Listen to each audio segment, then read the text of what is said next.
Hi అండి, అందరికీ నమస్కారం అండి. ఫ్రెండ్స్, మనకి ఇప్పుడిప్పుడే మరొక బ్రేకింగ్ న్యూస్ అప్డేట్ అయితే రావడం జరిగిందండి. అది కూడా కోవిడ్ కొత్త వేరియంట్పై సీఎం జగన్మోహన్ రెడ్డి గారు సంచలన వ్యాఖ్యలు అంటే మనకు ఒక అప్డేట్ అయితే వచ్చిందండి. దీనికి సంబంధించిన పూర్తి డీటెయిల్స్ అయితే మన వీడియోలో తెలుసుకుందామండి. వీడియో ఎక్కడ స్కిప్ చేయకుండా చూడండి ఫ్రెండ్స్, అప్పుడే మనకి పూర్తి కంప్లైంట్ ఇన్ఫర్మేషన్ అర్థమవుతుంది. వీడియో నచ్చినట్లయితే ఒక లైక్ చేసి ప్రతి ఒక్కరైతే వీడియో షేర్ చేయండి ఫ్రెండ్స్. ఇక లేట్ చేయకుండా టాపిక్లోకి వెళ్ళిపోదాము. ఇక్కడైతే చూడండి ఫ్రెండ్స్, కోవిడ్ కొత్త వేరియంట్ JN1 వ్యాప్తి ఆందోళన నేపథ్యంలో ముఖ్యమంత్రి వైఎస్ జగన్మోహన్ రెడ్డి సమీక్ష నిర్వహించారు. ఈ సందర్భంగా కొత్త వేరియంట్పై పెద్దగా ఆందోళన చెందాల్సిన అవసరం లేదని ముఖ్యమంత్రి అధికారులకు తెలిపారు. అయితే ఈ వేరియంట్ సోకిన వ్యక్తులకు సాధారణ చికిత్సతోనే ఆసుపత్రికి వెళ్లాల్సిన అవసరం లేకుండానే ఇంటి వద్దే కోలుకుంటున్నారని వివరించారు.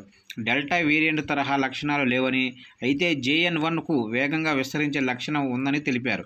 ప్రస్తుతం లక్షణాలు ఉన్నవారికి ప్రభుత్వ ఆసుపత్రుల్లో పరీక్షలు నిర్వహిస్తున్నామని, పాజిటివ్ వచ్చిన శాంపిళ్లను విజయవాడ జినోమో ల్యాబ్లో పరిశీలిస్తున్నామని వెల్లడించారు. కొత్త వేరియంట్లను గుర్తించడానికి ఈ పరీక్షలు దోహదం చేస్తున్నాయని పేర్కొన్నారు. గ్రామ వార్డు సచివాలయాల వద్ద ర్యాపిడ్ టెస్టింగ్ కిట్స్ అందుబాటులోకి ఉంచుతున్నట్టు తెలిపారు.